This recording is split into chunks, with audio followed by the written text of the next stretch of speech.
మనసు నిండా మొత్తం వ్యతిరేకత ఉంది, రానున్న కాలంలో వీళ్ళ ఓట్లు నాకు రావు, అందుకని వీళ్ళని మంచిగా చేసుకోవాలి అనేసి మీటింగ్ పెట్టడానికి కారణం ఏంటంటే 106 రోజుల సమ్మె. ఈరోజు ఆశా వర్కర్ల గుర్తింపు ఎట్లా వచ్చింది? 106 రోజుల పోరాటం వల్ల వచ్చింది. నువ్వు 106 రోజులు పోరాటం చేయకపోతే నీకు ఇంత గుర్తింపు ఉంటుందా? వెనక్కి నీకు ఆలోచించుకోండి మీరు. అసలు ఇంత అధికారులు భయపడే వాళ్ళ? 106 రోజుల పోరాటం నుండే మనకు గుర్తింపు వచ్చింది. అందుకని ఇంకా సౌకర్యాలు ఎట్లా పెంచుకోవాలి, యూనిటీని ఎట్లా పెంచుకోవాలి. ఇష్టం వచ్చినట్టుగా మాట్లాడితే మనం ఊరుకోవద్దు. ఇప్పుడు వేరే సంఘం వాడు ఓ వాయిస్ పెట్టిండు అనుకో, నువ్వు రివర్స్ పెట్టకపోతే వాళ్ళదే నడుస్తుంది. ఇప్పుడు అబద్ధం చెప్పే వాళ్ళేమో అంతరిన తర్వాత నువ్వు ఉన్న విషయాన్ని చెప్పాల్సిన బాధ్యత మన పైన ఉందా లేదా?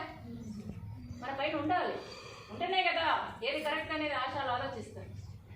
ఇప్పుడు ముఖ్యమంత్రి మీటింగ్ పెట్టిన తర్వాత అందరు పాలాభిషేకాలు చేశారు. ఒకనొక సందర్భంలో మన సంఘం పోయింది అనుకున్నాం మనం. అంటే అంత సైలెంట్ అయిపోయారు మనలు జిల్లాలలో. ఇప్పుడు కూర్చోమంటే కూర్చుంటారు ఒక్కొక్క జిల్లాలో.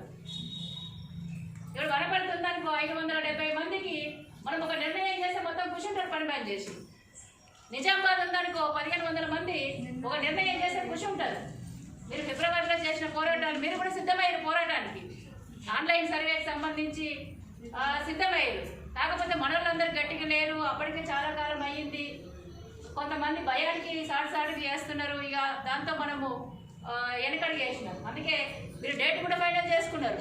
మలేశం గారికి నేను ఫోన్ చేశాను, మీరు మళ్ళీ పెట్టకండి, మళ్ళీ కమిషనర్ కోపం అవుతుంది, మేము ఇక చెయ్యమని చెప్పినాము అనేసి చెప్పినాం.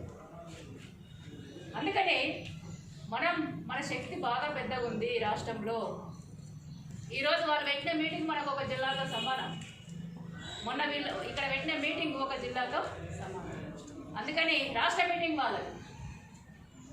అంటే ఈరోజు ఫిక్స్డ్ వేతనం కావాలనే అర్జీ ఆశాల్లో ఉంది. వాళ్ళని మళ్ళీ మంచిగా చేసుకోకపోతే మళ్ళీ వాళ్ళు సిఐటిలోకి వస్తారనే బాధ తోటి వాళ్ళు మీటింగ్ పెట్టారు. అంతే తప్ప ఆశాలకు న్యాయం చేయడం కోసం. మరి అంత బాధ ఎందుకయ్యే వాళ్ళకి? ఇప్పుడు మనం 13వ తేదీని ముందే నిర్ణయం తీసుకున్నాం. నీకు నిజంగా నీకు అంత ధైర్యం ఉంటే తర్వాత పెట్టుకోవచ్చు కదా. అంటే అంత భయం అన్నమాట. అంటే మనకంటే 2 రోజుల ముందు మీటింగ్ పెట్టుకోని అంటే వాడు ఎంత అభద్రతతో ఉన్నది ఆ సంఘం. అందుకని ఇవన్నీ మనం ఆలోచించాలి. రెండవది ఏంటంటే ఇప్పుడు మనం రాష్ట్రం వరకే మన ఆశా రంగం కానీ మనం కానీ రాష్ట్రం వరకే కాదు. ఇప్పుడు మనకు పారితోషికాలు కానీ రేపు ఫిక్స్డ్ వేతనం సాధించుకుంటే లేకపోతే కనీస వేతనమైనా ఏమి సాధించుకున్నా ఇవన్నీ రావాలంటే మనకి ఏముండాలి? ఇప్పుడు మనకు ఆశా పని ఉండాలంటే ఏముండాలి? ఏం అర్థమైంది కదా? నీకు ఆశా ఉద్యోగం ఉండాలంటే ఏముండాలి?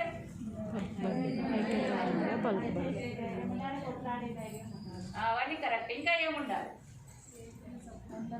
నీ స్కీమ్ ఉండాలి. ఇప్పుడు నీ పని ఉండాలంటే నీ సంస్థ ఉండాలి. మనది ఎన్హెచ్ఎం స్కీమ్, ఎన్ఆర్హెచ్ఎం అంటారు, ఎన్హెచ్ఎం అంటారు. మన స్కీమ్, ఈ స్కీమ్ ఎవరు పెట్టిరు? కేంద్ర ప్రభుత్వం పెట్టింది. ఇప్పుడు కేంద్ర ప్రభుత్వం ఏం చేస్తుంది? ఈ స్కీమ్కు నేను రూపాయి కూడా ఇవ్వాలని చెప్తుంది. 100 రూపాయలు ఖర్చు అయితే 60 రూపాయలు ఇస్తున్నాం మోడీ. ఇప్పుడు మరి 100 ఖర్చు అయ్యే దగ్గర 60 రూపాయలే ఇస్తే సంసారం ఎట్లుంటుంది మనకు తెలుసు కదా. ఇప్పుడు 60 రూపాయలు కూడా నేను ఇయ్యని తర్వాత మీరేమన్నా రాష్ట్రాలు ఆశాలను కొనసాగించండి, పీకేస్తే పీకేయండి అని మోడీ నిర్ణయం చేసింది. ఇప్పుడు ఏమంటున్నారో తెలుసా? మనకి 45వ ఇండియన్ లేబర్ కాన్ఫరెన్స్ మనం దేశమంతా కొట్లాడి అంగన్వాడీ మనం అందరం స్కీమ్ వర్కర్లను అందరినీ సిఐటి ఒక దగ్గరికి చేసి కార్మికులుగా గుర్తించాలి, వీళ్ళంతా మహిళలు చాలా కాలం నుండి పనిచేస్తున్నారు, ప్రభుత్వం మోసం చేస్తుంది అనేసి ఇండియన్ లేబర్ కాన్ఫరెన్స్ అని ఒక పెద్ద మీటింగ్ గవర్నమెంట్తో పెట్టించాం. అందులో నిర్ణయం చేశారు కార్మికులుగా గుర్తించాలి స్కీమ్ వర్కర్లని, కనీస వేతనం అనేసి. ఇప్పుడు వచ్చిన నరేంద్ర మోడీ ఏం చేశాడంటే అసలు ఆశా వర్కర్లకి కార్మిక చట్టాలకి సంబంధమే లేదు. ఇప్పుడు ఆ చట్టాలు కూడా లేవు, లేబర్ కోడ్స్ వచ్చినాయి. ఇప్పుడు 29 చట్టాలను మొత్తం ఇప్పుడు మన డిమాండ్స్ ఉన్నాయి కదా, ఫిక్స్డ్ వేతనం, కనీస వేతనం, పెన్షన్, ఈఎస్ఐ, ఇవి మనం డిమాండ్స్ పెట్టుకున్నాం. ఢిల్లీలో ఉన్న మోడీ ఏం చేస్తున్నాడు? అనేక బ్రిటిష్ వాళ్ళు ఉన్నప్పటి నుండి మన తాతలు ముత్తాతలు కార్మికులు మొత్తం సాధించుకున్న కార్మిక చట్టాలని మొత్తం తీసి పడేసి మన మీద ఉన్న యజమానులు ఎవరైతే ఉంటారో, ప్రభుత్వాలు ఎవరైతే ఉంటారో వాళ్ళకు అనుకూలంగా మార్చి 4 లేబర్ కోడ్స్. పోనీ అందులోనైనా మనం ఉంటామా? అందులో కూడా మనల్ని తీసేసాడు. నీకు ఏ చట్టం ఉండదట. అంటే ఆశా వర్గాలు కార్మిక చట్టాల పరిధిలోకి రారు. మరి మనం బతికే పరిస్థితి ఉండదా? చట్టాల పరిధిలోకి, లేబర్ కోడ్స్ పరిధిలోకి రారంటే అర్థం ఏంటిది? ఇక నీ కనీస వేతనం ఉండదు, పెన్షన్ ఉండదు, ఈఎస్ఐ ఉండదు. అంటే నీ గుర్తింపు అనేది, ప్రభుత్వం యొక్క బాధ్యత అనేది అంత దుర్మార్గంగా ఈరోజు కేంద్ర ప్రభుత్వం నిర్ణయం చేస్తుంది. ఇంకా చాలా అన్ని రంగాల కార్మికులకు కూడా అన్యాయం చేస్తుంది. ఈరోజు పెట్రోల్ డీజిల్ ధరలు విపరీతంగా పెరుగుతున్నాయి. నూనె ధర పెరిగింది, గ్యాస్ ధర పెరిగింది. మనకు వచ్చేవి అసలు సరిపోవట్లేదు. కనీస వేతనం 21,000 ఉండాలనేది మనమందరం అడుగుతుంటే మోడీ ఏం చేసిండు? 6,000 నిర్ణయం చేసిండు. ఇప్పుడు దేశంలో కనీస వేతనం ఎంత? 6,000 నిర్ణయం అయింది అనుకో, అమలు జరుగుతుంటే 6,000 కాకుండా ఎక్కువ ఇస్తాడా కేసీఆర్? ఏమ్మా ఇస్తాడా? మనం సమ్మె చేస్తుంటేనే అరే వీళ్ళు పుండోగ దగ్గర ఉంటే మందోగ దగ్గర రుద్దుతున్నారు సిఐటియు వాళ్ళు, ఇవి వీళ్ళు కేంద్రానికి సంబంధించిన వాళ్ళు, ఇక్కడ నన్ను బదనాలు చేస్తున్నారు అనేసి అనడానికి లేదా? మరి రేపు 6,000 ఫిక్స్డ్ వేతనం, 6,000 కనీస వేతనం అన్నట్టు అనుకో, నేను ఇక్కడ 7,500 ఇస్తున్నా, లేకపోతే ఫిక్స్డ్ వేతనం ఇస్తున్నా, నేను ఎందుకు ఇస్తా? నేను 6,000. మనకు పెరుగుతాయా తగ్గుతాయా? తగ్గుతాయి. రెండోది, ఇప్పుడు ఎన్హెచ్ఎం స్కీమ్ మొత్తం తీసేసాడు అనుకో, కేసీఆర్ నడిపిస్తాడా మనల్ని? మనకి ఇస్తాడా? అందుకే ఈరోజు మనం దేశవ్యాప్తంగా ఉన్న ఆశాలము ఒక యాదాద్రి భువనగిరిలో తెలంగాణలో ఉన్న కాదు, మనం మొత్తం దేశవ్యాప్తంగా 9 లక్షల మంది ఉన్నాం. ఎంతమందిని? 9 లక్షల మంది ఉన్నాం. మరి నరేంద్ర మోడీ విధానాలకు వ్యతిరేకంగా మనం పోరాటం చేయాలి, దేశవ్యాప్తంగా చేయాలి. మరి టీఆర్ఎస్కి ఏమి చేస్తుందా? టీఆర్ఎస్కి ఏమి చేస్తుందా? మరి అలాంటి సంఘంలో ఆశాలు ఉన్నారనుకో, మనకు లాభమా నష్టమా? నష్టం. అందుకే మనం ఈ పరిస్థితులు ఏవైతే ఉన్నాయో మనం అర్థం చేసుకోవాల్సిన అవసరం ఉంది. అందుకే మోడీ విధానాలకు వ్యతిరేకంగా మనం దేశవ్యాప్తంగా పోరాటం చేయాలి. ఇప్పుడు 8 గంటలు కాదు, 12 గంటలు అంట. 8 గంటలు ఉన్నప్పుడే మన పని ఎట్లుందంటే మొగల్ని మర్చిపోతున్నాం, పిల్లల్ని మర్చిపోతున్నాం, చుట్టాలు అయితే అసలు గుర్తుకే లేదు. అసలు ఆ ఇంట్లో ఏం వండుతున్నామో, ఏం తింటున్నామో, అసలు మన ఆరోగ్యాలు లోపల ఎంత ఖరాబ్ అయిపోయినామో అన్ని టెస్టులు స్కానింగ్ చేయించుకుంటే తెలుస్తుంది మనకి. అవునే కదా? బీపీలు, షుగర్లు, హార్ట్ అటాక్లు, అసలు ఎంతమంది చచ్చిపోయారు ఆశాలు. అంటే 8 గంటల పని అంటేనే మనం ఇంత పని చేయించుకుంటారు. మనతో ఫోన్ పడతారు, అక్కడ ఉంటే అంతే.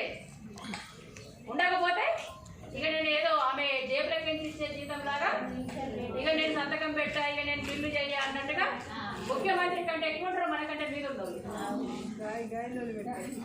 అందుకే 8 గంటలు ఉంటేనే ఇంత ఉంది. రేపు 12 గంటలు అయితే మనం ఇంటికి వచ్చే పరిస్థితి ఉంటుందా? 10 గంటలు పెంచాలని నరేంద్ర మోడీ నిర్ణయం చేస్తుండ్రు. అందుకే ఈరోజు మన సమస్యలు రాష్ట్రం వరకే లేవు, మొత్తం దేశవ్యాప్తంగా ఉన్న సమస్యలు. దేశవ్యాప్తంగా ఉన్న సమస్యలు పరిష్కారం కావాలంటే అదొక సిఐటియు వల్లనే సాధ్యం తప్ప వేరే సంఘం వల్ల అసాధ్యం. ఇది మనం గుర్తుపెట్టుకోవాలి. ఇక ఇంకో కొన్ని విషయాలు ఏం చెప్తున్నారు వాళ్ళు? మీరు ధర్నాలు చేయొద్దు. ధర్నాలు కాదు, అసలు సిఐటిలో ఉండొద్దు. ఎందుకంటే సిఐటిలో ఉంటే ఫీల్డ్ అసిస్టెంట్లను ఎట్లా తీసేసిరో తీసుకో. ఇదే కదా తెలుసా? ఇప్పుడు ఫీల్డ్ అసిస్టెంట్ల గురించి మీకు ఎంత తెలుసో కానీ ఇక్కడ ఒక విషయం గుర్తుపెట్టు. ఫీల్డ్ అసిస్టెంట్లను తీసేయడానికి కారణం ఏంటంటే టీఆర్ఎస్కేవీనే. అందులో వాళ్ళ యూనిటీని మొత్తం తీసి సంఘం పెట్టిరు. అంతకుముందు మన సిఐటి సంఘం వాళ్ళు ఫీల్డ్ అసిస్టెంట్లు మొత్తం మన సంఘంలో ఉండి వాళ్ళకి వేతనాలు పెంచాం. 7,000 ఎంతలో టీఆర్ఎస్కేవి సంఘం పెట్టారు 10,000 పెరిగింది. అసలు వాళ్ళకు ఉద్యోగం పోవడానికి కారణం ఏంటంటే వాళ్ళు సిఐటిలో లేరు. టీఆర్ఎస్కేవిలో ఉన్న వాళ్ళందరూ మొత్తం వాళ్ళని పీక్ పడేసింది. టీఆర్ఎస్కేవి మొత్తం ముఖ్యమంత్రికి మొత్తము అడుగులొత్తే సంఘం కాబట్టి ముఖ్యమంత్రికి వ్యతిరేకంగా మాట్లాడతారా? మాట్లాడు. అందుకే మాట్లాడతలేదు. సిఐటియు సంఘంలో ఉంటే పోరాటం ఎట్లా నడపాలి, ధర్నా ఎట్లా చేయాలి, అసలు ఎత్తుగడలు ఏం తీసుకోవాలి, ప్రభుత్వం మొండిగుందా, మధ్యలో ఉందా, లేకపోతే ఇంకా మనం గట్టిగా పోరాటం చేస్తే వచ్చేటట్టుగా ఉందా? మరి 106 రోజుల పోరాటాన్ని మనం ఎట్లా నడిపినాం? 106 రోజుల పోరాటం నడిపితే ఒక్కరికి కూడా ఉద్యోగం పోలేదుగా. అంతెందుకు ఇప్పుడు పోతుందా? ఇప్పుడు పీకేయమను, ఇప్పుడు తీసేయమను. ఇప్పుడు ఆశాలని ఉద్యోగం నుండి తీసేయమని చెప్పు. అసలు మనం ఆపుతున్నాం కొన్ని జిల్లాల్లో మనం ఆపుతున్నాం. ఎందుకంటే ఇంకా గవర్నమెంట్ ఎందుకంటే కమిషనర్ నుంచి రాలేదు, పారితోషికమా లేకపోతే ఏమి ఇస్తారు అనేసి ఇప్పుడు ఫైల్ ఏం నడుస్తుంది. కేంద్రం ఇచ్చే బడ్జెట్కి ఒక ఫైల్ పెట్టిరంట, రాష్ట్రం ఇచ్చే బడ్జెట్కి ఒక ఫైల్ పెట్టి, అంటే ఈ 30% వేతనాలు కేంద్రం ఎంత ఇస్తుంది? 3,000 ఇస్తుంది, రాష్ట్రం 4,500 పారితోషికాలు లెక్క. 3,000కు 30% ఇస్తాడా? 4,500కు 30% ఇస్తాడా? లేకపోతే భయపడి 7,500కు 30% ఇస్తాడా? ఇది మనం చూడాలి. ఇప్పుడు 7,500, ఇప్పుడు 3,000 లెక్క తీసుకున్నా, 4,500 లెక్క తీసుకున్నా ఈ తెలంగాణ రాష్ట్రంలో ముఖ్యమంత్రి మాత్రం బతకడు. ఆషాఢ ముందు మాత్రం బతకడు, అది గ్యారంటీ. ఎందుకంటే ఇప్పుడు కొన్ని జిల్లాల నుండి మాకు వస్తున్నాయి, అసలు మేము పని చేయం, మేము బంద్ చేస్తాం, మేము రోడ్డు మీద కూర్చుంటాం, అసలు మాకు ఫిక్స్డ్ వేతనమే కావాలనేసి అంటున్నారు. కాదమ్మా, మనమే కాదు రాష్ట్రంలో అన్ని జిల్లాలు కూర్చునేటట్టుగా రావాలి. మరి సమ్మె అంటే కొంతమంది చేస్తేనే బాగుండదు అనేసి వాళ్ళని కన్విన్స్ చేస్తుంది. అందుకని ఆ రూల్స్ ఏ విధంగా వస్తాయో మనం చూసిన తర్వాత పెద్ద ఎత్తున మనం పోరాటాలకు సిద్ధం కావాల్సిన అవసరం ఉంది. అందుకని ఈ విషయాలన్నీ మనం ఆలోచించాలి. రెండవది ఏంటంటే ఇప్పుడు చాలామంది మన దగ్గరికి వస్తున్నారు. మీ దగ్గరికి వస్తున్నారో రాలేదు, కొన్ని జిల్లాల్లో మాత్రం వస్తుంది. ఇప్పుడు బీజేపీ ఏం చెప్తుంది? మన బండి సంజయ్ ఉన్నాడు, ఇంకా కొంతమంది వినోద్ కుమార్ ఇలాంటి వాళ్ళు, వినోద్ కుమార్ గారు, నిజామాబాద్ ఎంపీ అరవింద్, ఇప్పుడు హుజరాబాద్లో ఎన్నికలు జరుగుతున్నాయి. ఈటెల రాజేందర్ అన్న ఎన్నో మాట్లాడి మళ్ళీ ఎన్నికలకు పోయింది, బీజేపీలోకి పోయింది. ఇప్పుడు బీజేపీ వాళ్ళు ఏం చేస్తున్నారంటే మేమే తెలంగాణ రాష్ట్రంలో ఉన్న ప్రజలకు న్యాయం చేసేది అంటున్నారు. బీజేపీ వాళ్ళు ఏం చెప్తున్నారు? మేమే తెలంగాణ రాష్ట్రంలో న్యాయం చేసేది. నువ్వు ఇప్పటికే ఢిల్లీలో కూర్చొని ఏం చేస్తున్నావు? ఇప్పటికే నువ్వు ఢిల్లీలో కూర్చున్నావు కదా, ఢిల్లీలో ఉన్నావు, 7 సంవత్సరాల నుండి నువ్వు పరిపాలన చేస్తున్నావు. వ్యవసాయ చట్టాలు 3 తీసుకొచ్చినావు. ఇప్పుడు అనేక నెలల నుండి రైతులు పోరాటం చేస్తున్నారు. రైతుల పోరాటం మీరు చూశారుగా గతంలో. ఇప్పుడు కొంచెం టీవీలలో తగ్గొచ్చు, కానీ వాళ్ళ పోరాటం నడుస్తుంది. అంటే వ్యవసాయాన్ని ప్రైవేటీకరణ చేసిండు, 29 కార్మిక చట్టాలను రద్దు చేసినావు, అట్లాగే కరెంటుని మొత్తం ప్రైవేటీకరణ చేసినావు, ప్రభుత్వ రంగ సంస్థల్ని మొత్తం ప్రైవేటీకరణ చేసినావు. ఆఖరికి గేమ్స్ ఆడుకునే స్టేడియంను కూడా ఈరోజు నరేంద్ర మోడీ అమ్ముతున్నాడు. అమ్మడమే పరిష్కారం అంటుండు సంపదని. ఈ ప్రభుత్వ రంగ సంస్థల్ని అమ్మడమే పరిష్కారం అంటుండు. ఇప్పుడు ఇంట్లో ఉన్న దాచిపెట్టుకున్న వస్తువుల్ని అమ్మటోని ఏమంటారు? శాతగానోడు అంటారు. అవునా కదా? ఆ విధంగా చేసుకుంటే ఇప్పుడు తెలంగాణలో ఏమంటున్నారంటే మేమే అసలైన. అందుకే మనం ఈ విషయాన్ని గుర్తుపెట్టుకోవాలి. ఈ రోజు కాకపోయినా రేపైనా తెలంగాణ రాష్ట్రంలో ఆశాల దగ్గరికి వచ్చి ఇక మేము కేంద్రంలో ఉన్నాం, ప్రతిపక్షం మేమే, అందుకని మా దాంట్లోకి రండి అంటే చెప్పు తీసుకొని వెంటదలగాల్సిన అవసరం ఉంది. ఈరోజు అనేక సంవత్సరాల నుంచి 18 సంవత్సరాల నుంచి మోసం చేస్తుంది ఎవరంటే కేంద్ర ప్రభుత్వమే. 90% మనకు న్యాయం చేయాల్సింది కేంద్ర ప్రభుత్వం. ఎందుకంటే పన్నులన్నీ కేంద్రానికి పోతాయి. మనకు కనీస వేతనం లేదు, పెన్షన్ లేదు, అసలు ఏ సౌకర్యాలు లేకుండా పారితోషికాలు నిర్ణయం చేసింది కేంద్ర ప్రభుత్వం. అందుకనే ఈ విషయాన్ని మనం గుర్తుపెట్టుకోవాలి. ఇప్పుడు ఇంకో సంఘం వస్తుంది ఎంఆర్పిఎస్ అనేసి, అక్కడక్కడ మీటింగ్లు పెడుతున్నారు. అంటే మన పోరాటాలు పెరుగుతున్న కొద్దీ, యూనిటీ పెరుగుతున్న కొద్దీ, పోరాటం పెరిగితే ఎవరికి నష్టం? ప్రభుత్వానికి నష్టం. అంటే ప్రభుత్వం జేబులో నుండి మనకు డబ్బులు ఇవ్వాలి, బడ్జెట్లో నుండి. కేసీఆర్ జేబు నుంచి కాదు, బడ్జెట్ నుండి మనకు, బడ్జెట్ నుండి ఇవ్వడానికి ప్రభుత్వం సిద్ధంగా ఉండదు ఎప్పుడు. అందుకే మన పోరాటాలు పెరిగిన కొద్దీ ఇలాంటి శక్తులన్నీ వస్తుంటాయి.